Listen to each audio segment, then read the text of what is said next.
ब्रह्मरूपमादिमध्यं शेषसर्वभासकं भावशङ्करीलरूपं नित्यसत्यकार्यवयम् वाममनुति गोचरं च नेति नेति भावितम् तं नमामि देवदेवम् রামকৃষ্ণমীশ্বরম। শ্রী ভগবানের অশেষ কৃপায় আবার আমরা সমবেত হয়েছি শ্রী ভগবানের বিষয়ে আলোচনা করবো। যে আমরা শব্দ শব্দ পরপর কতগুলি পূজা কাটিয়ে ফেলি, সবই দেবী পূজা, শক্তিশালী দেবী। আমরা যারা আমাদের মায়েদের অত শক্তিশালী মনে করি না, একটু ফিডব্যাক আসছে, একটু অবস্থা কমিয়ে যায়। আমরা যারা আমাদের মায়েদের খুব শক্তিশালী মনে করি না, দেবী আমাদের বোঝানোর জন্য আসেন যে মারা কত শক্তিশালী। কিন্তু অদ্ভুত, আমাদের মায়েরা 10 হাতে কাজ করে, বলে বাবা 10 হাতে কাজ করেও পাচ্ছি না, কিন্তু আমরা কিছুতেই রেকগনাইজ করি না যে আমাদের মায়েরদের 10টা হাত আছে। সব রকম ভেবে থাকুন, সকালবেলা ঘুম থেকে উঠে এক হাত দিয়ে জপ ধ্যান করে রান্না বান্না শুরু করে দিচ্ছেন, খানিকটা খুঁজছেন, খানিকটা বাড়ছেন, এই মিক্সিতে যাচ্ছেন, ব্রেকফাস্ট রেডি হচ্ছে, তারপর তাড়াতাড়ি করে সেটা প্লেটে করে খেতে দিচ্ছেন। তারপরে পোষা হলে আবার অন্যরকম ব্রেকফাস্ট করছেন, ইস্টার নেই, খাওয়া হয়ে গেলে সঙ্গে মাংসের আবার ভিতের খাবার দাবার দিচ্ছেন, আবার সেগুলো চলে গেলে সেই ভেজে এগুলিয়ে একদম পরিষ্কার পরিচ্ছন্ন করছেন, আবার বিকেলের রান্না শুরু, আবার শুরু করতেন। কি ইনস্ট্যান্টলি শোনা যাচ্ছে? হ্যাঁ, কি একেবারে মায়েরা কি অদ্ভুত ভাবে এই যে কাজকর্ম করেন, সেটা আমরা সবসময় রেকগনাইজ করেন। মা যেন মেয়েদের লজ্জা রক্ষা করার জন্য এইবারে দশভূজা হয়ে, তার এই দশভূজা হয়ে আসার এই মূল কারণটাই তাই যে মেয়েদের মাতৃশক্তির যে অসীম ক্ষমতা, সেই অসীম ক্ষমতা সম্পর্কে আমাদের সম্ভব ধারণা করতে। এই এক অদ্ভুত দেবী।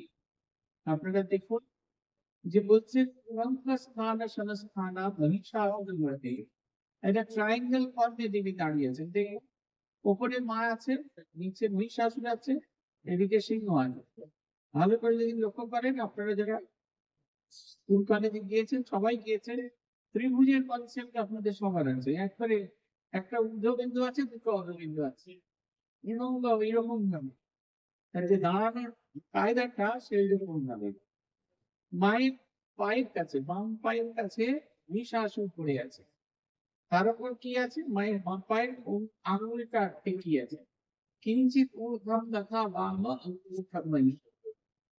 বাম পায়ে বুড়ো আঙুলটা তিনি মহিষাসুরকে চেপে আছে, ভেবে কি করেছ। কিন্তু সিংহের পিঠের উপর সম্পূর্ণ পাটা দিয়ে মা ডাকে। আপনারা যেখানেই যতই ক্লাসিক মুভি দেখুন না কেন, ধ্যান মূর্তি এগিয়েছে, আর দেবী দাঁড়িয়ে আছেন শান্ত ভাব। তার মুখের ভাবটা খানিকটা মহিষাসুরের। মহিষাসুর যতই নিঃশব্দ, তার মুখের ভেতরে শান্ত ভাব আছে। আসলে মহিষাসুর হচ্ছে আমাদের তমগুণের প্রতীক, যেগুলো আমাদের জাগতে দেয় না, যেগুলো আমাদের ঘুম পাড়িয়ে রাখে, যেগুলো আমাদের কিছুতে এগিয়ে যেতে দেয়। আর সেই থেকে বেরোতে গেলে আমাদের রজগুণ আরোপ করতে হয়। আপনি রোজ সকালবেলা 6:30-7টার সময় ঘুম থেকে উঠেন, 6টা 5-এর অগ্নিমিনা আপনাকে ধরতে হবে। কি করছেন? মোবাইল ফোনে অ্যালার্ট দিচ্ছেন, স্ত্রীকে বলে রাখছেন, ছেলেকে বলে রাখছেন, সবাইকে বলে রাখছেন।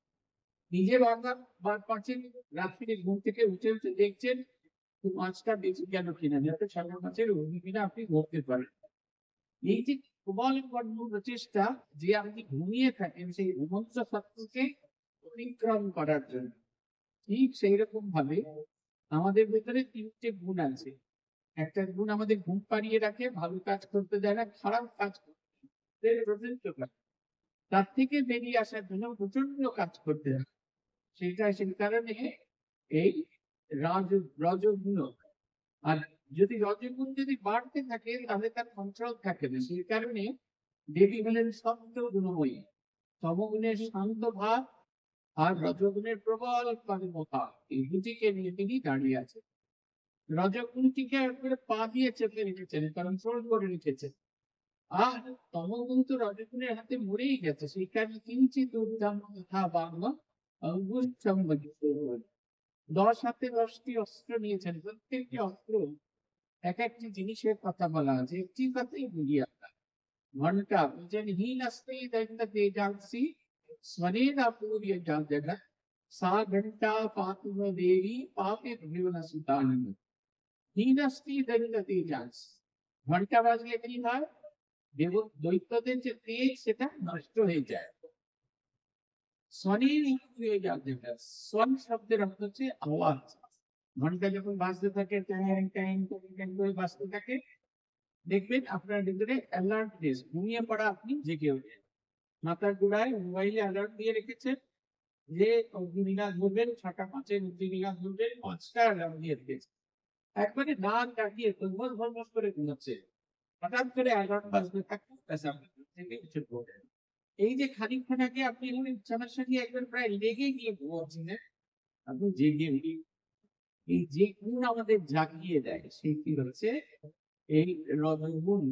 সেই রজগুণকে সেটা হচ্ছে দেবীর শক্তি, অ্যালার্ট। আমাকে উঠতে হবে। আপনি তো অ্যালার্মকে রিকগনাইজ করতে পারবেন, ছুঁড়ে ফেলে দিতে পারেন, একদম করছেন না, আমাকে উঠতে হবে, আমাকে যেতে হবে, তাহলে উঠবি না, নাকের জোড়া দিয়ে বেরিয়ে। আমাদের ভেতরে ঠিক এইরকম ভালো আর খারাপ, খারাপকে ফেলে দিয়ে ভালোকে গ্রহণ করার জন্য আমাদের মনের ভেতরে একটা অ্যালার্টনেস থাকে। আমাদের রঙ্গনাথ যেটা ভারী সুন্দর কথা বলেছিলেন, সবসময় মনে রাখবে তুমি শ্রীরামকৃষ্ণ শ্রীমা সারদা দেবীর সন্তান।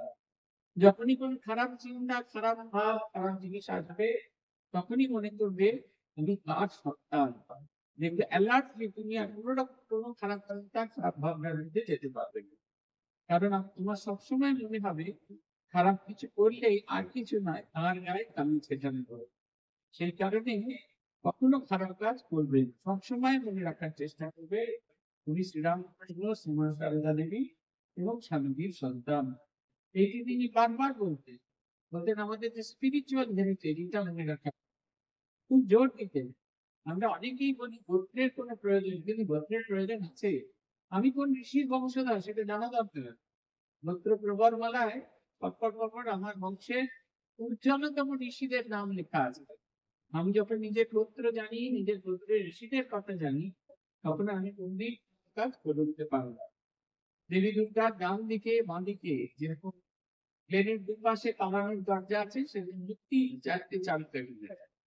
একদিকে লক্ষ্মী, একদিকে গণেশ, একদিকে কার্তিক, ওপরে সরস্বতী। এবং প্লেনের মাঝখানে দুপাশে দুটো দরজা আছে, পেছনে দুটো দরজা আছে। আপনার যদি কোনো বিপদ হয় আপনি বেরোবেন, ঠিক সেরকম বেরিয়ে আসেন দরজা। লক্ষ্মীর ওপর নাম হচ্ছে শ্রী। লক্ষ্মী কিন্তু অর্থের দেবী নয়, চরিত্রের দেবী।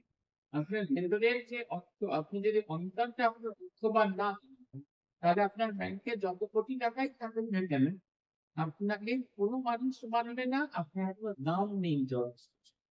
এটা কিন্তু খুব পরিষ্কার করে দিন।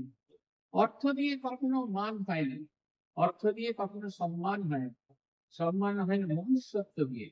মনুষ্যত্বের গুণ যদি আমাদের ভেতর না থাকে, আমাদের কাছে যদি কোটি গুণ থাকে, তাহলে সেই অর্থ আমাদের কাছে আগে। তাই দেবী লক্ষ্মীর কাছে বাঁদিকে তিনি আছেন, তার কাছে আমরা বলি চরিত্রের সম্পদশালী হওয়া দরকার। গণেশের মুখটা হাতির মতো, সে এগিয়ে চলে। হাতি কি করে? এগিয়ে চলে, পথে যা কিছু বাধা সেটাকে অতিক্রম করে, পরাক্রমী চেহারা। গণেশেরও ঠিক তাই, সেরকম পরাক্রমী চেহারা, মুখটা হাতির মতো।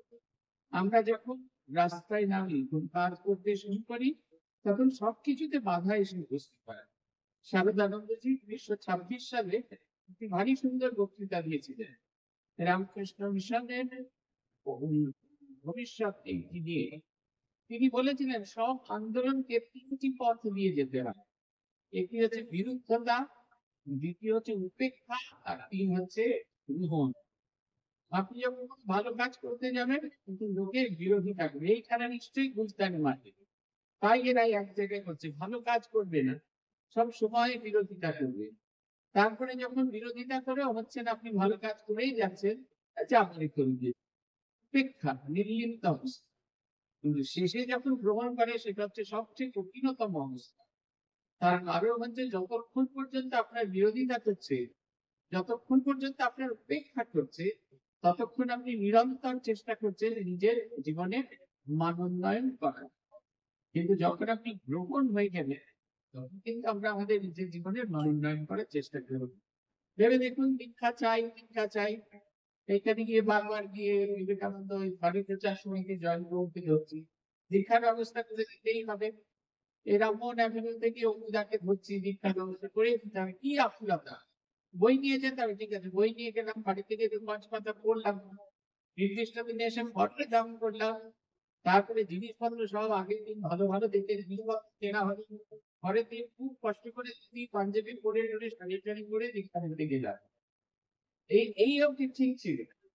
তারপরে ভক্তরা যখন পাওয়া গেল, খুব কম সংখ্যক মানুষ, সবাই বলছি না, কম সংখ্যক মানুষ সেই উৎক্রান্তিকতাটা ধরে রাখতে পারে। সেই কারণে আপনাদের আধ্যাত্মিক জীবনে উন্নতি হয়। গণেশ হচ্ছে দুটি জিনিসের প্রতীক। একটা পেরিয়ে যাওয়া, আর সেটাকে ধারণ করা। কার্তিক হচ্ছে একাগ্রতা, শৌর্য, বীর্যের প্রতীক। আমাদের যদি কোনো কাজ করতে হয়, সব মনটাকে গুটিয়ে এক জায়গায় করতে হয়। আপনাদের যখন হোম হয় দেখবেন, ভালো করে জানি হাতের দিকে থাকবে, সে এইরকম একটি মুদ্রা দেন। বেলপাতাটিকে এরকম করে ধরে আর এরকম করে দেয়। ওটা হচ্ছে মৃগ মুদ্রা। হরিণ যেরকম হয়, এরকম হরিণ যেরকম হচ্ছে হরিণের মতো মুদ্রা। কেন মৃগ মুদ্রা? কারণ মনে করানো হয় পূজারীদের প্রত্যেকটি দেওয়ার সময় তার সমস্ত মনটাকে এক জায়গায় গুটিয়ে এনে সেইটা তার পাবলিকে দেয়। ধরবার সুবিধা হয়, এটা প্র্যাকটিক্যাল অর্থ। থিওরিটিক্যাল অর্থ হচ্ছে তার সমস্ত মনটাকে সে গুটিয়ে দেন। সরস্বতী অদ্ভুত রকমের সাদা। সাদা তার গায়ের রং, সাদা পোশাক পরে আছেন, সেদিকে কণ্ঠাসিনা সাদা একেবারে ঝকঝক করছে। কেন সাদা? আসলে সরস্বতী হচ্ছেন আলোর দেব। আমাদের নিজের ভেতরে আলোটাকে যখন আমরা দেখতে পাই, আলোর কোনো রং আমরা জানি, কিন্তু অন্ধকারের রং জানি। অন্ধকারের রং কালো, তাই আলোর রং হচ্ছে সাদা। তাই সর্ব শুক্লা সরস্বতী। যখন আমরা এই সর্ব সম্বন্ধিত ভাবে দেবী মূর্তিকে দর্শন করি, তখন দেখবেন ঠিক দেবীর মূর্তির ওপরে চালচিত্র যে আঁকা থাকে, দেবীর ঠিক মাথার উপর যে চালচিত্রটি আঁকা আছে, সেখানে তম্বুরা বাজিয়ে শুনবে, তম্বুরা বাজাচ্ছে, তার একটি ছবি। মানুষ তখন জঙ্গল মাতার যখন স্বরূপকে সে জানতে পারে, তখন সে দীর্ঘর পরে এরকম ঈশ্বর সাধনায় মন। দেবীর যখন বিসর্জন হয়, পরিক্রমা শেষ করে আসার পরে, তখন পূজারীকে বলা হয় কল্পনা করো যে যত দেব দেবী আছে সবাই দেবীর উপরে এসে ঢুকে গেলেন এবং দেবীকে নিজের ভেতরে প্রবেশ করবেন, বাইরে প্রবেশ করা। ভাবটা হচ্ছে এই, 4 দিনের জন্য তিনি আমার ভেতর থেকে বাইরে এসেছিলেন, আবার এই বাইরে থাকার পর আবার তিনি আমার ভেতরে চলে যাচ্ছেন। বিজ্ঞানানন্দজি মহারাজ তখন মঠ মিশনের অধ্যয়ন করলেন। বেলুড় মঠে দুর্গা পুজো হচ্ছে, ধ্যানাত্মানন্দজি রোজ পূজারীকে থেকে নিয়ে যান বিজ্ঞান মঠে ঘনান। বিজ্ঞান মহারাজ রোজ জিজ্ঞেস করেন, আজকে তাহলে কি পূজা? মহারাজ আজকে সকালে কল্পারম্ভ দেবী সরস্বতীর দেবী সঙ্গে দেওয়া হচ্ছে। বিকেলে কি? আজকে বোধন আমন্ত্রণ দিবস। এইরকম করে 10 দিন সকালে গেছেন, পূজারীকে জিজ্ঞেস করছেন, আস্থা হবে আজকে বিজয়া দশমী, আজকে দেবীর 10 বছরের পূজা হবে। এই চিপি চকচিরা দই দধিগম্মা নিবেদন করা হবে, তারপরে দেবীকে বিসর্জন দেওয়া হবে, আর বিকেল বেলা দেবীকে গঙ্গায় বিসর্জন। তারপরে বিকেলে আবার মূর্তি বিসর্জন হবে। যেমন বিজ্ঞানবাদ জিজ্ঞেস করছেন কোথায় বিসর্জন? বলছে কেন? মঠের সামনে ঘাটে, গঙ্গাতে। বলছে না, দেবীকে বিসর্জনের সময় দেয়। এইটা হচ্ছে তত্ত্ব। দেবী আমার ভেতরে বিরাজ করছে, আমার ভেতর থেকে তিনি বেরিয়ে আসছেন, আবার আমার ভেতরেই বেরিয়ে আসছেন। আবার দেখুন এই কদিন তারপরে কালী পুজো হচ্ছে। অদ্ভুত মূর্তি, চতুর্ভুজা মূর্তি, গোল তার গায়ের রং, লম্বা তার চুল, কোমর ভর্তি হাতের মালা, গলায় মালা, 4 হাত, একটা হাতে খড়গ, একটা হাতে গুন্ড, একটা হাতে বর, একটা অভয়। শিবের লিঙ্গের উপর দাঁড়িয়ে আছেন গৌর। সিদ্ধেশ্বরী কালীর শিব আড়াআড়ি থাকেন, আর এই দক্ষিণা কালী তার শিব মুখোমুখি থাকেন, এরকম ভাবে দাঁড়িয়েছে। ডান পাটি শিবের উপর দিয়ে আছে। চারটি হাত আছে, একটি হাতে খড়গ আর একটি হাতে হচ্ছে মুন্ড। খড়গ মানে বিনাশকারিণী শক্তি, আবার বিনাশ করেই শেষ হয় না, সন্তানকে তিনি ধারণ করে। হ্যাঁ, কি অদ্ভুত মানবীয় ভাব আছে। মা ছেলেকে শাসন করেন, ছেলে যখন অন্যায় করে তখন ছেলেকে শাসন করেন, কিন্তু ছেলেকে কখনো ফিরে দেয়। এই জগতে যদি বিনাশ না হয়, নতুনের সৃজন হবে। বার্ধক্যের বিনাশ না হলে নতুন আসবে না, শৈশবের বিনাশ না হলে কৈশোর আসবে না, কৈশোরের বিনাশ না এলে যৌবন আসবে না। প্রত্যেকটা জিনিসের বিনাশ লাগে। আপনি একটা ছোলার বীজ রান্না করার জন্য ছোলা ভিজিয়েছিলেন, 8-10টা ছোলার বীজ রান্না কড়াই দিতে গিয়ে হাত বসিয়ে নিচে গ্যাসের দিকে চলে গেছে। পরিষ্কার করার সময় 4-5টা ছোলার বীজ বের। বাড়িতে একটা ছোট টব ছিল, এই ছোটটা ছোট গাছটা এসেছিল, সেই টবের মাটিতে একটু জল দিয়ে ছোলার বীজগুলো বপন করে দিতে, এই ফাঁক করে রেখে দেখবেন, দেখবেন ছোলার যে উপরে কাভারটা সেটা ভাঙার পরে তারপরে উদ্ভব হচ্ছে। না ভাঙলে, বীজকে না ভাঙলে কখনোই নতুনের সৃষ্টি হয় না। দেবী হলেন সেই সংহারের প্রতীক, আর একই সঙ্গে ধারকের প্রতীক। দেবীর দুটো হাত, একটা হচ্ছে ভর আর একটা হচ্ছে অভয়। উপরের হাতটা অভয় এরকম করে আছে, আর নিচের হাতে ভর। সাধককে তিনি বলছেন এগিয়ে চলো, এগিয়ে চলো। আর যে সেই প্রত্যয়ী বাণী বিশ্বাস করে এগিয়ে যায়, তাকে তিনি বর দেন, আধ্যাত্মিক সম্পদে পূর্ণ করে দেন। লম্বা দেবীর চুল, একবারে লম্বা দেবীর চুল, খানিকটা পর্দার মতো। বলা হয় ভূমির শক্তিতে মৃত্যু দেবতা জম, তার শক্তিতে দেবীর এই লম্বা চুল। লম্বা চুল খানিকটা পর্দার মতো। কেন পর্দা? কারণ দেবী মৃত্যু পারে কি আছে তা জানতে দেয়। আমরা কেউ মৃত্যুর পারে কি জীবন আছে কেউ জানতে চাই। যারা জানতে পারি তারাই বিভিন্ন জীবন যাপন করতে পারে। ঈশ্বরচন্দ্র বিদ্যাসাগর আজ থেকে 205 বছর আগে জন্মেছিলেন, মারাও গেছেন প্রায় 125 বছর আগে। কিন্তু আজও যখন লেখাপড়া আমরা শিখি, তখন ঈশ্বরচন্দ্র বিদ্যাসাগরকে আমরা কৃতজ্ঞ চিত্তে স্মরণ করি। আমাদের সাগরে একজন অফিসার এসেছিলেন, মেডিকেল অফিসার এসেছিলেন, তিনি আইপিএস অফিসার এসেছিলেন, গঙ্গাসাগর মেলা ডিউটি করার।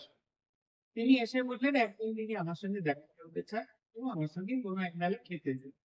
আমি তো দুপুর বেলা ওখানেই থাকতাম, মেলা গ্রাউন্ডে থাকতাম। আমি বললাম সকালের টিফিন আমরা একসঙ্গেই করতে পারি। দুজনে মিলে একসঙ্গে খাবার খেলাম। সাধারণ কথা।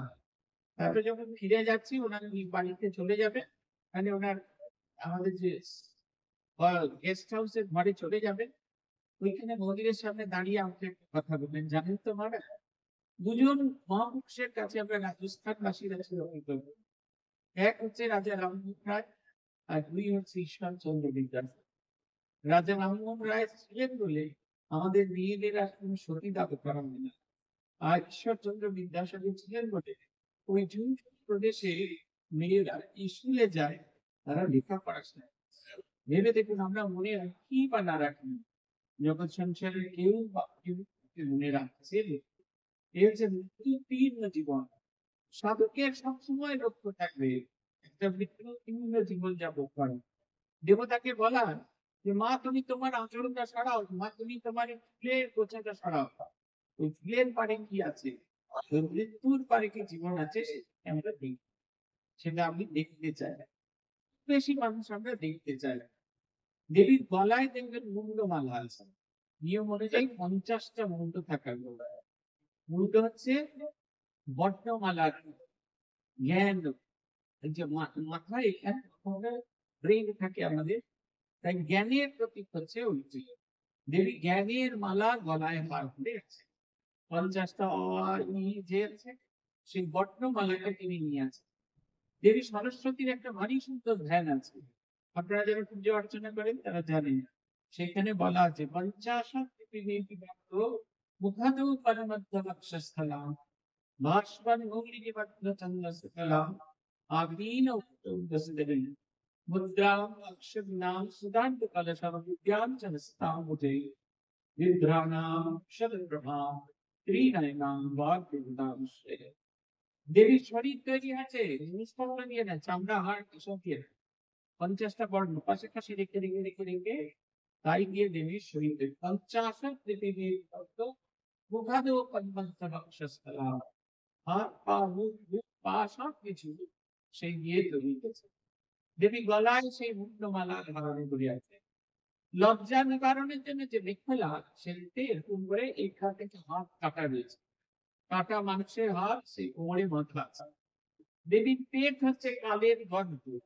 আমরা যা কিছু ভালো কর্ম করি না কেন, যা কিছু কর্ম করি না কেন, তার সঙ্গে আমাদের পরবর্তী জন্ম নির্ভর করে। আমি কিরকম জীবন পাবো সেটা এই জন্মের কর্মফলের মধ্যে নির্ভর করে। পূর্বাপূর্ব জন্মে যে কর্মফল সেটি আসে সঞ্চিত কর্ম হিসেবে, তার সঙ্গে সংযুক্ত হয় এই জন্মের কর্ম।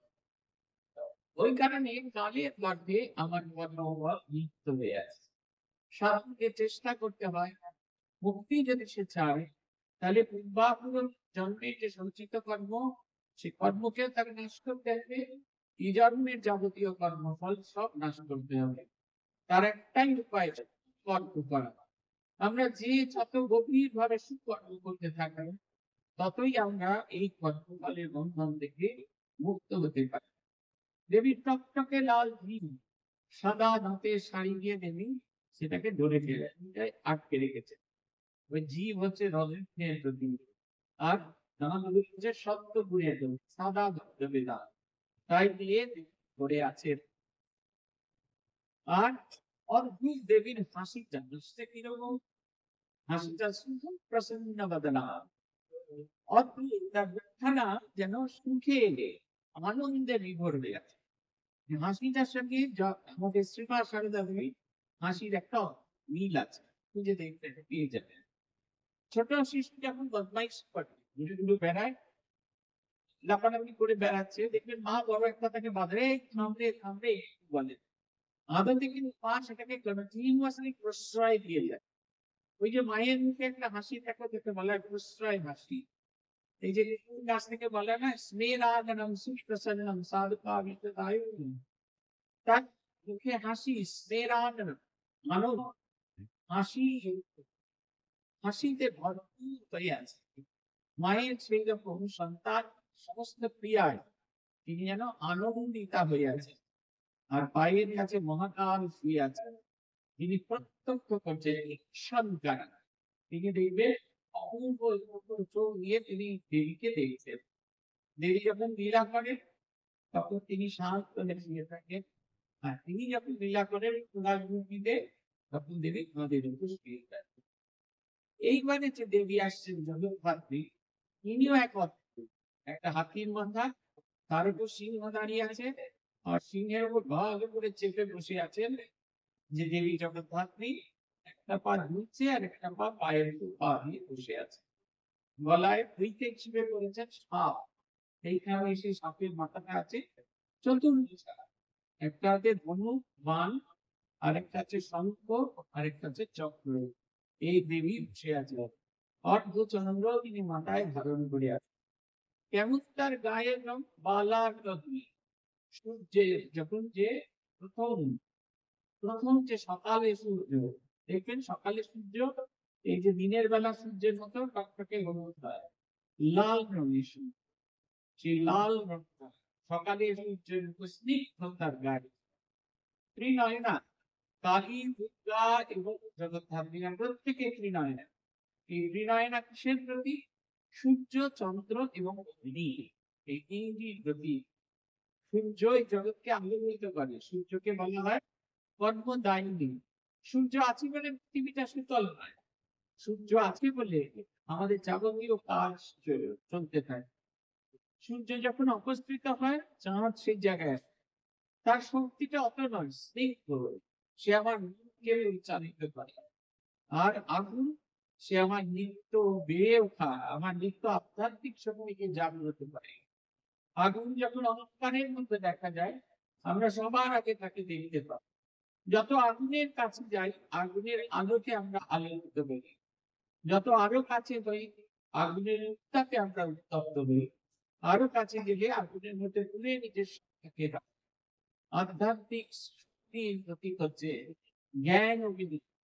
জ্ঞান অগ্নির তৃতীয় নামটি হচ্ছে জ্ঞান অগ্নি। আমাদের অন্তরের যে আগুন সেইটি যখন প্রজ্বলিত হয়, আমরা প্রথমে নিজেকে দেখতে পাই, আলোকিত যখন হই নিজেকে দেখতে পাই, আমি এত ভালো মন্দ এ তো জানতাম না। আমরা যখন কলেজে পড়ি, একদিন পূজনীয় বুদ্ধিসানন্দজি মহারাজকে প্রণাম করে ফেরত আসছি রেলের পথ থেকে। পথে আমরা শুনছি অটোতে করে বাইকিং করতে করতে যাচ্ছি। বউবাজারে আপনারা অনেকেই জানেন রশিদ খান এসে বম ব্লাস্টের কেস হয়েছিল, খুব সম্ভবত 87-88 সালের ঘটনা। বহু লোক তাতে আহত হয়েছিলেন, মেডিকেল কলেজ ভর্তি, খুব রক্তের দরকার। তারা ঘুরে ঘুরে মাইকিং করছেন, রক্তের প্রয়োজন, রক্তের প্রয়োজন। আমরা যারা মহারাজের কাছ থেকে ফিরছিলাম ওদের তারা দেবার নেই, এক বোতল করে রক্ত দিতে পারি। আমরা সবাই হাঁটতে হাঁটতে মেডিকেল কলেজে গেলাম।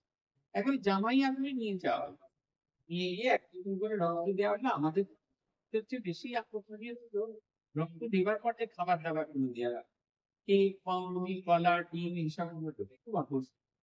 সেইগুলো খেয়ে গার্মেন্টে সেগুলোকে বাড়ি দিয়ে এলো। মাস তিনেক বাদে বাড়িতে চিঠি এলো, একটা অন্য কালের, বিভিন্ন কালের সবুজ রঙের, লাল রঙের পোস্টকার্ড। পোস্টকার্ডের কালারটা রেড। যে যারা যারা ওই ইয়েতে ফটো দিয়েছিলেন তাদের 9 তারিখে মেডিকেল কলেজের কনফারেন্স রুমে ডেকে গেছে। বন্ধুদের দেখলাম কারণ কারণ অন্য রঙের বডি, কারণ সবুজ। আমরা ভাবছি ভ্যারাইটি করবে বলে, না না, আমরা যখন গিয়ে পৌঁছালাম আমি এ নেগেটিভ ব্লাড করবে। যারা যারা আমরা নেগেটিভ গ্রুপে রক্ত ছিলাম আমাদের সকলের কার্ডের রংটা লাল। আমাদের আলাদা করে বসানো বিশাল বড় কনফারেন্স রুমে সারি সারি মানুষ বসে আছে, নিজের ভেতরে কি গর্ব বোধ হচ্ছে, কি আনন্দ হচ্ছে, তাহলে আমিও একটা ভালো জিনিস করতে পারি, আমার ভেতরে সম্পদ আছে।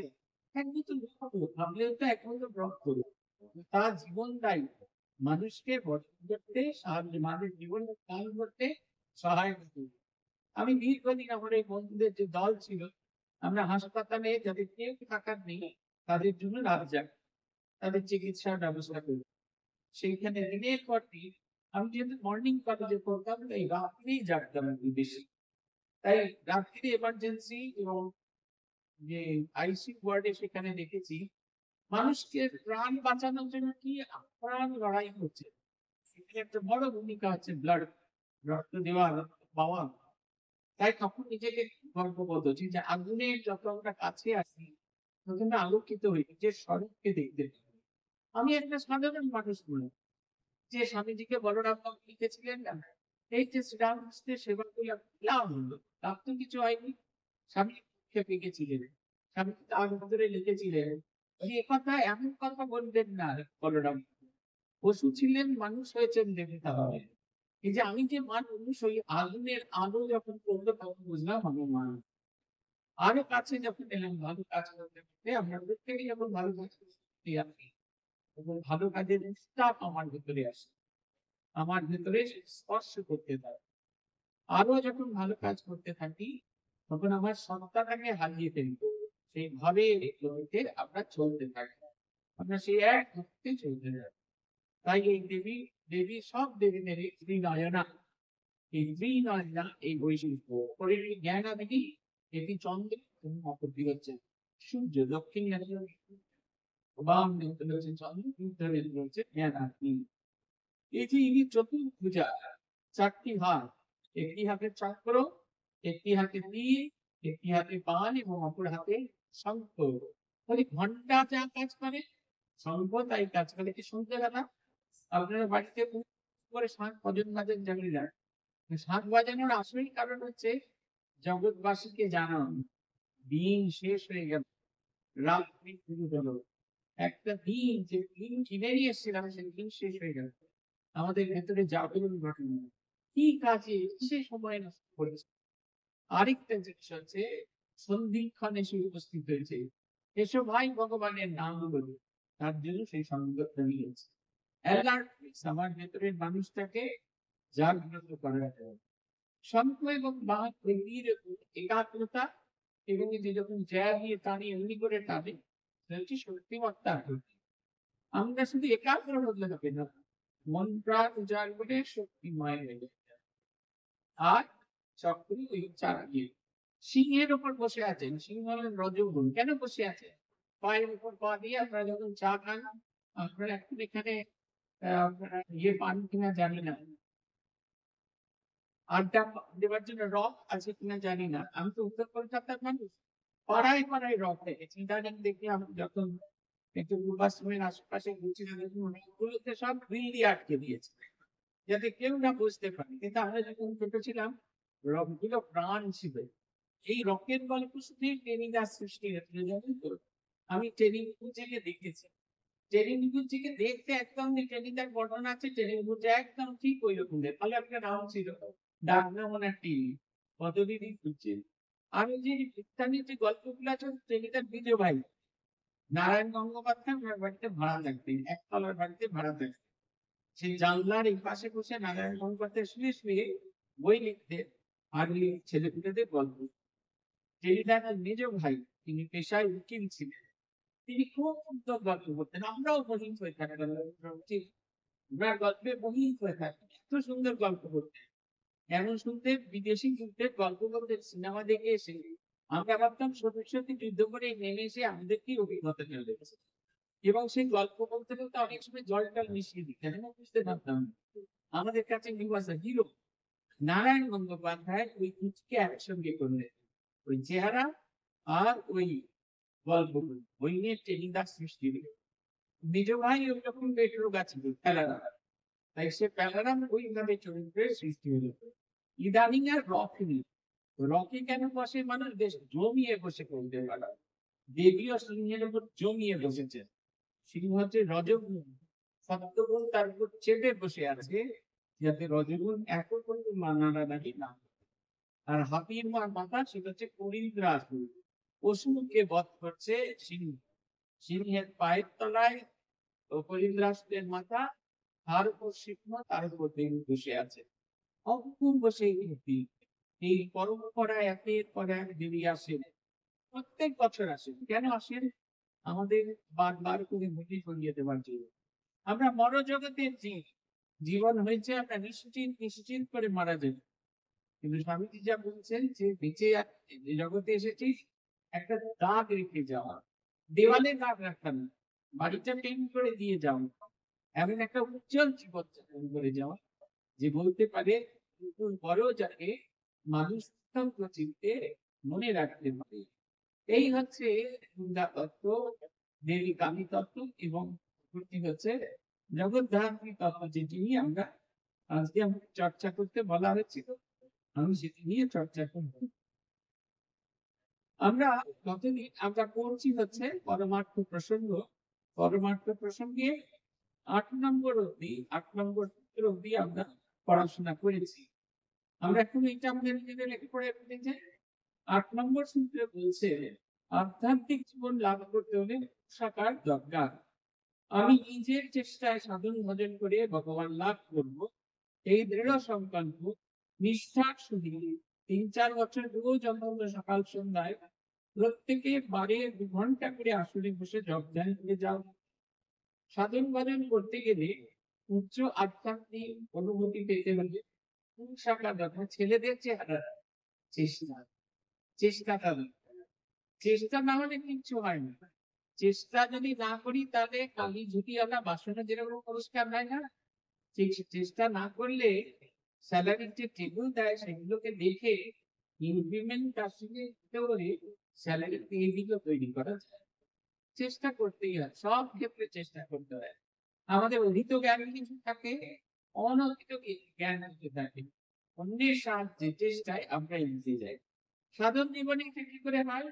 গুরু আমাদের সহায়ক হবে।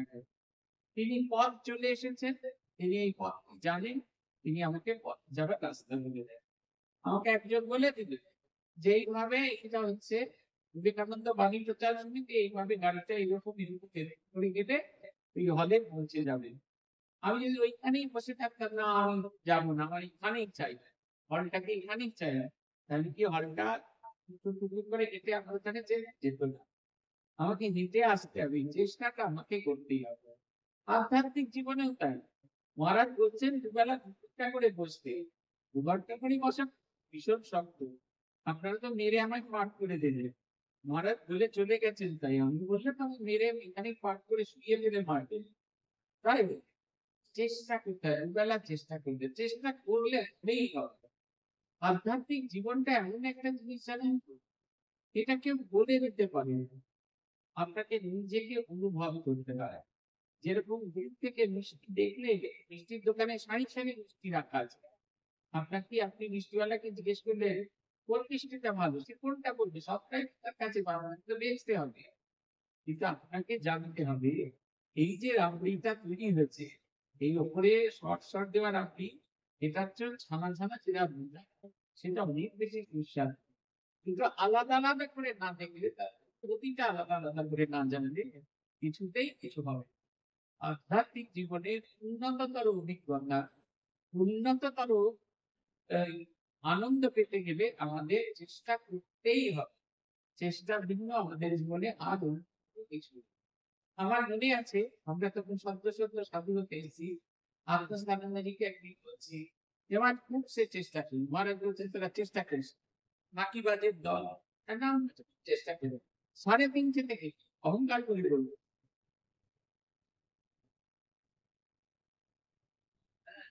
সকালবেলা ৩:৩০ থেকে উঠে জব করি। ১.৫ ঘন্টা ৩:৩০ ৪:৩০ ৫ ১.৫ ঘন্টা জব করি। কম কথা। বিকেল বেলাও ১.৫ ঘন্টা জব করি। ৩ ঘন্টা। দুপুরে সকালে সব মিলিয়ে আরো ১.৫ ঘন্টা। ৪.৫ ঘন্টা ধরে জব করি। তবু তো ভগবানের কৃপা পাচ্ছি না। আপনার সঙ্গে হাসছি না বলছেন কিন্তু নাইট ক্লাস হচ্ছে তখন কি জেনেছেন? আমাদের একটা ছোট্ট ইজি চেয়ারে বসে থাকতেন। আমরা পড়তাম যে জিনিসটা পড়া হইতেছে পড়তাম। ওরা সেটা ব্যাখ্যা করে। বলছে ওর কাজ দেখে যাওয়া। আর ভগবানের কাজ হচ্ছে কৃপা করা। তুমি যদি নিজের কাজের সঙ্গে ভগবানের কাজটা করতে শুরু করিস, ডবল ডিউটি হবে। শরীর ক্লান্ত হয়ে যাবে। তার চেয়ে নিজের কাজটা করে যা। ওই ভদ্রলোক যখন তার কাজ করে ঠিক করবেন। বিশ্বাস হয়, সত্যি। যদি আপনারা মন প্রাণ জানেন ভালো করে জব করেন, অন্য কি হবে জানি না। আনন্দ ফিল করে। এটা একটা ক্যারেক্টার দিয়ে বলতে পারি। ভীষণ আনন্দ হবে। এত আনন্দ এই আনন্দ কোথা থেকে আসছে আমরা নিজেরাই বুঝতে পারি। জীবনে তো সমস্যা থাকবেই। জীবনে দুঃখ থাকবে, জীবনে বেদনা থাকবে। এগুলো থাকবে। এগুলো নিয়ে আমাদের জীবন। একে তো আমি ছেড়ে চলে যেতে পারবো না। জীবনকে তো বলতে পারবো না তুমি দুঃখ শূন্য হও, তুমি বেদনা শূন্য হও, তুমি মৃত্যু শূন্য হও। মৃত্যু তো থাকবেই আমাদের জীবনে। আজ একে হারাচ্ছি, কাল তাকে হারাচ্ছি, সুখকে হারাচ্ছি। কিন্তু জীবন চলতেই থাকে। কিন্তু আমার ভিতরের আনন্দ সেটা যেন করে থাকি, সেটা যেন সবসময় থাকে। যত অধ্যাত্ম চর্চা করব, এই আত্মানন্দ এটা ফিল করব। এই কয়েকদিন বাদেই একটা জায়গায় বলতে যেতে হবে। সেখানে বলা হচ্ছে এই যে আপনারা খালি একই চতুর্দিকে চলছে না, ঘুষ টুস নেওয়া হচ্ছে, নানা রকমের গোলমাল চলছে। আমরা কোনো নিয়ম কানুন মানছি না, কোনোরকম কিছু করছি না। সেগুলো আমাকে প্রতিকারক এই বিষয়ে বলতেন। আমি চুপচাপ বসে বসে ভাবছিলাম কি বলবো। তারপরে মনে মনে ভাবছি যে কেন আমরা এরকম করি, নিয়ম মেনে অন্যরকম কাজ করি। তার কারণ হচ্ছে we are not self contented. আমরা তো যথেষ্ট মাইনে পাই তাহলে কেন ঘুষ, আমরা কেন অন্য খারাপ পদ্ধতি অবলম্বন করি? কারণ আমরা নিজেদের ভিতরে আনন্দকে জেনারেট করতে পারি। আধ্যাত্মিকতা তাই নিজেদের ভেতরে আনন্দকে জেনারেট করা। বাইরে থেকে আনন্দ নিয়ে এসে আনন্দকে উপভোগ করা। আমরা যে নানা রকমের নেশা করি, সিনেমা দেখি, নানা রকমের আমাদের অ্যাডিকশন থাকে। এগুলো দেখুন এই আনন্দ দেয় বটে টাইমলি, একটা সময়ের জন্য। সিনেমা হলে ঢুকলে ৩ ঘন্টা সিনেমা দেখলেন বড়জোর ২ দিন ৩ দিন তার রিঅ্যাকশন দেখবেন। তারপরে আপনি আস্তে আস্তে ভুলে গিয়েছেন। আপনি ভালো একটা চকলেট খেলেন, পার্কে ভালো চকলেট খেলেন। বড়জোর ঘন্টা খানেক তার আনন্দটা থাকে। তারপরে কিন্তু আর আনন্দটা থাকবে না। কিন্তু অধ্যাত্ম আনন্দ এমন একটা আনন্দ সব সময়ের জন্য চলবে। আমাদের যারা সাধুরা পড়াতেন আমাদের তারা একটা ভারী সুন্দর উদাহরণ দিয়েছে। বলেছিলেন তোমরা দেখেছো বাইরে জেনারেটর লাগানো থাকে উৎসব বাড়ির বাইরে। আর যেই লোডশেডিং হয়ে গেলে সঙ্গে সঙ্গে জেনারেটরটা চালিয়ে দেওয়া হয়। জেনারেটরের আলো এখানে ফিট করে দেওয়া আছে ব্যাস সঙ্গে সঙ্গে বাড়ি আলোকিত হয়ে যায়। কিন্তু বাড়ির ছাদে যদি সোলার প্যানেল লাগিয়ে দেওয়া থাকে, সেলফ জেনারেটিং সিস্টেম থাকে, যে মুহূর্তে আলোটা কেটে গেছে সঙ্গে সঙ্গে সেখান থেকে ঊর্জা আমাদের আলো মাথা চলতে সাহায্য করবে। ওই যে জেনারেটর চালানো সুইচ দেওয়া, তারপরে এই চেঞ্জ ওভার করা এগুলোর কোনো প্রয়োজনই হবে না। অটোমেটিক্যালি চেঞ্জ ওভার হবে। আধ্যাত্মিক কথা হচ্ছে এই আমাদের শরীরে লেগে থাকা ওই সোলার প্যানেল। জগৎ সংসারে সর্বত্র আধ্যাত্মিক বায়ু ঘুরে বেড়াচ্ছে। আমরা যে মানুষ পূজা করি দেখবেন, যদি মন্ত্রগুলো ভালো করে চিন্তা করে দেখবেন, দেখবেন প্রত্যেকটা জিনিস আমার কাছে আছে। আমার অনেকে বলেন দিতে পারি না, বয়স্ক মানুষরা বলে নিত্য পূজা করতে পারি না। আগে নাম করে নিতাম, পূজার সময় একটু করতে পারি না। এখানে বলছেন ঋৎপদ্মম আসনম দদ্যা সহস্রার চিতামৃতৈঃ পাদ্যম চলনয়োর দদ্যা মনস্তর্গম নিবেদয়। আমি আমার ঋৎপদ্মটাকে তোমার আসন হিসেবে হে দেবতা, তোমার আসন হিসেবে নিবেদন করেছি। ঋৎপদ্মম আসনম দদ্যা সহস্রার চিতামৃতৈঃ। আমার সহস্রার থেকে যে অমৃত ফলন হচ্ছে, যে রসধারা ফলন হচ্ছে সেটাকে পাত্রের মধ্যে রেখে দিয়েছি। তা দিয়ে তোমার পা ধুইয়ে দিয়েছি, তা দিয়ে তোমার মুখ ধুইয়ে দিয়েছি। তেনামৃতেন আচমনিয়ম স্নানিয়ম তেন চ স্মৃতম আকাশতম বস্ত্রং স্যাৎ গন্ধ স্যাৎ গন্ধতত্ত্ব।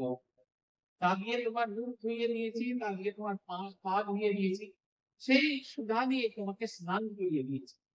তারপরে গুছিয়ে মাছিয়ে এই যে গোটা পৃথিবীটা আকাশ, এই যে গোটা পৃথিবীটাকে ঢেকে রেখেছে, সেই আকাশ তোমার গায়ে বস্ত্র হিসেবে দিয়েছে।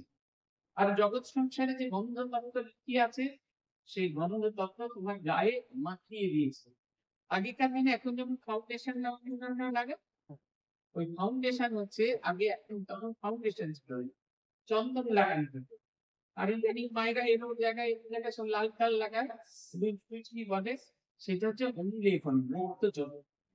দু ধরনের পেইন্ট ব্যবহার করা হতো। প্রথমে আগে সাদা চন্দন দেওয়া হতো, তারপরে একটুখানি লাল চন্দন নিয়ে সে তার উপর লাগানো।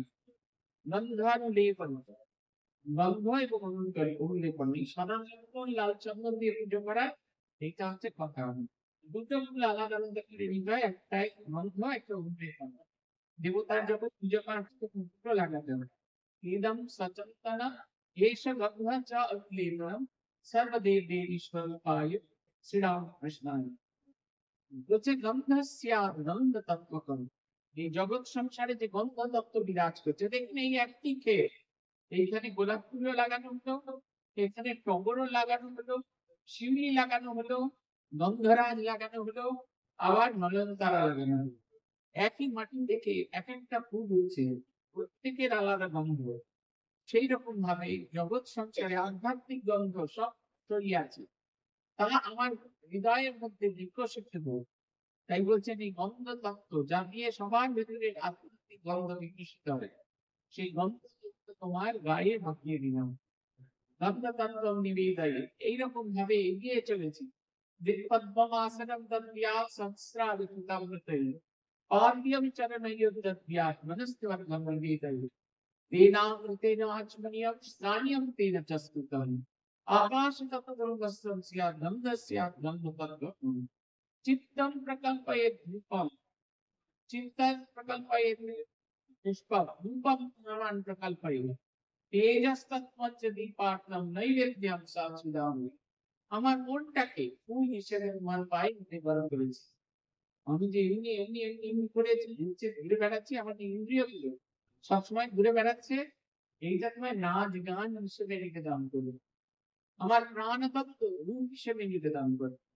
চিত্তম প্রকল্পয়েৎ পুষ্পম রূপম প্রাণান প্রকল্পয়েৎ তেজস্তত্ত্বঞ্চ দীপার্থম। এই যে উষ্ণতা তেজ আছে, সেই যে তোমার কাছে অগ্নি হিসেবে নিবেদন করবে। তেজস্তত্ত্বম দীপার্থম নৈবেদ্যম স্যাৎ সুধামধি, নৈবেদ্য হিসেবে সেই যে এ মাথার উপর থেকে সুধা ধরছে, তাই তোমায় নৈমিত্য সুখে দিয়ে।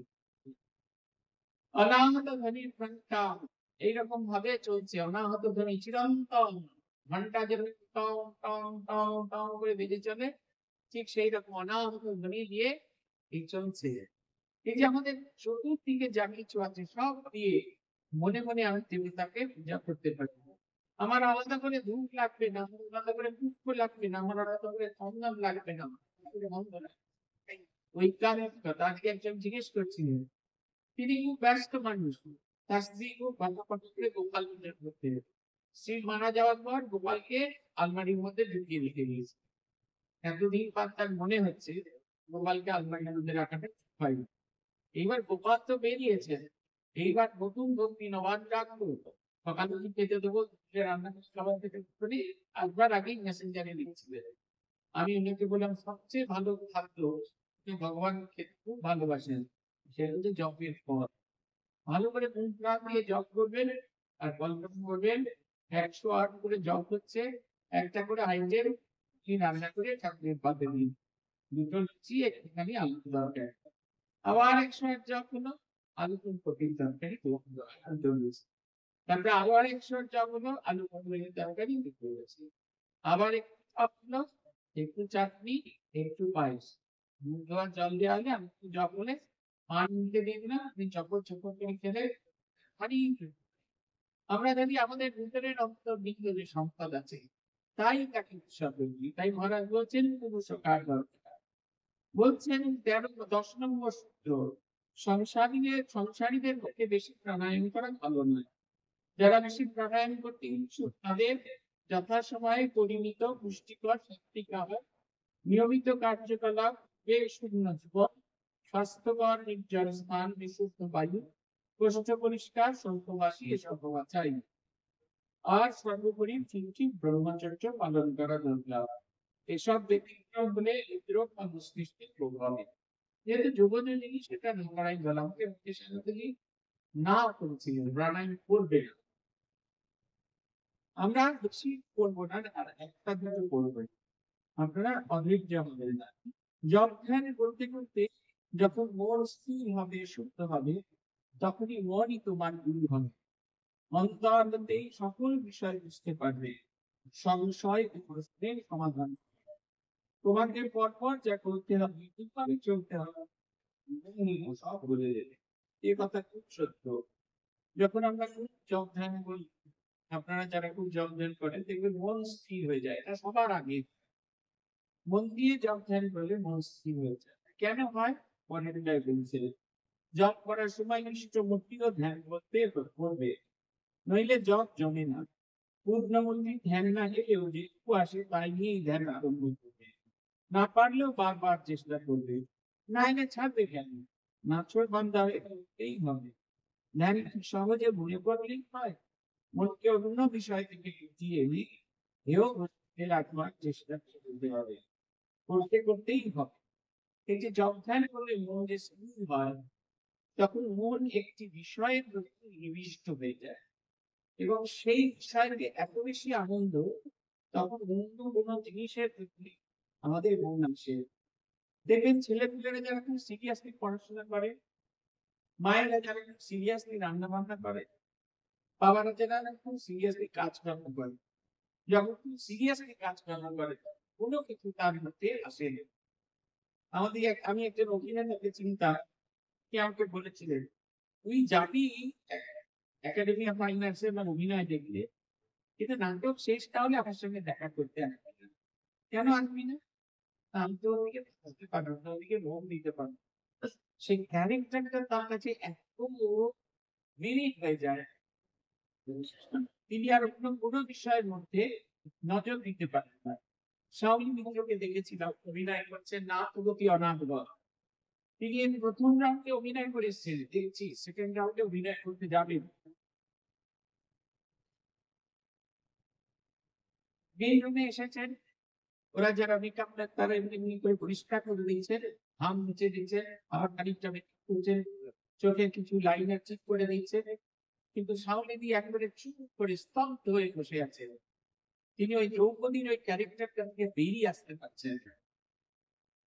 আমরা দেখলাম কি অভিনিবেশ যখন সেই দ্রৌপদীকে টেনে হিচড়ে নিয়ে আসা হলো, সেই যখন পাণ্ডব সবাই সবাই এরকম চাপড় দিয়ে দিয়ে আনন্দ প্রকাশ করছে, আর তার মধ্যে ইনি একটা নির্বাচিত স্টেজের মধ্যে, আর সেই তাকে দেখে মনে হচ্ছে যেরকম মেয়েদের হাত ধরে হিচড়াতে হিচড়াতে নিয়ে গেলে যেরকম হয়। আর দ্বিতীয় কোনো অভিনেতা নেই, তিনি একাই অভিনয় করছেন, কিন্তু অভিনয়ের এমন গভীরে চলে গেছেন, প্রত্যেকটা জিনিস যেন তিনি দেখতে পাচ্ছেন। এই যত আমরা ধ্যান জপ বেশি করবো, তত আমাদের ভিতরে আনন্দ একটু একটু করে আসবে, এবং আনন্দ করে এলে মূর্তিকে যখন দর্শন করবো, ইষ্টমূর্তিকে যখন দেখতে পাবো, অদ্ভুত এক আনন্দ হবে, অদ্ভুত এক আনন্দ এসে উপস্থিত হবে। এক ভদ্রলোক ভদ্রমহিলা আমাদের কাছে মনসা দ্বীপে এসেছেন, তাদের জীবনে কিছু দুর্ঘটনা ঘটেছিল। ভদ্রমহিলা তো নানা মানুষজনের সঙ্গে মিলে কখনো কাঁদছেন, কখনো আবার সকলের সঙ্গে মিলেমিশে যাচ্ছে। ভদ্রলোক কাঁদছেনও না, কারোর সাথে মিশতেও পারছেন না, চুপ করে বসে আছেন। আমাকে উনি একটা ভারী সুন্দর কথা বলেছিলেন, আপনার কাছে প্রতিজ্ঞা করলাম, প্রভানন্দজি মহারাজের কাছে মৌর্য দীক্ষা নিয়েছি। মহারাজ বলেছিলেন জপ ধ্যান জীবনের শেষ কথা, এতদিন বুঝতে পারিনি, আমি এটা অভ্যাস করে দেখো। ঠিক 1 বছর বাদে ভদ্রলোকের সঙ্গে আবার দেখা হয়, আবার এসেছিলেন অঞ্চলে। ভদ্রলোককে দেখছি, মুখে মুখে তাকিয়েছি, নানা কাজ করছে, কাজ করতে করতে দেখছি উনিও কাজ করছেন, রবির সাথে চেক দিচ্ছেন, কিন্তু তার মনটা একটা অন্য জগতের মধ্যে বিচরণ বসে আছেন শান্ত হয়ে, একটা অন্য জগতের মধ্যে বিচরণ। আমি সন্ন্যাসীকেও দেখেছি, মুনিকেও দেখেছি।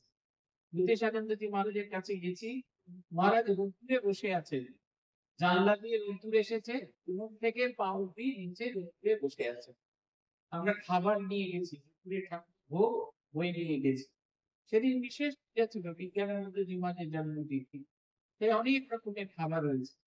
আমাদের নিয়ম অনুযায়ী ঠাকুরের ভোগ না হলে প্রেসিডেন্টের থালাটা সাজানো হয়েছে, তুমি থালা একটু একটু একটু করে একটু। মহারাজ সবকটা দেখেন কোন এক ধাপেই খেলেন, বুকের সাথে যখন অন্য এক কিছু খেতে না, পেস্ট খেতে, ভাত মাছ ছানা দই সব কিছু দিয়ে একটা পেস্ট বানিয়ে নিত। মহারাজ সেটা খুব আরাম করে চামচ দিয়ে খেতে না, খাওয়ার ওনার নিয়ম ছিল তারা। আমি মহারাজের কাছে গেছি, মহারাজ যেন একটা অন্য জগতে আছেন, চোখগুলো খোলা আছে, তিনি বাইরের জিনিসটা দেখছেন, তো চোখ বেশ পরিষ্কার বোঝা যাচ্ছে তিনি কিচ্ছু দেখছেন, কিচ্ছু দেখছেন।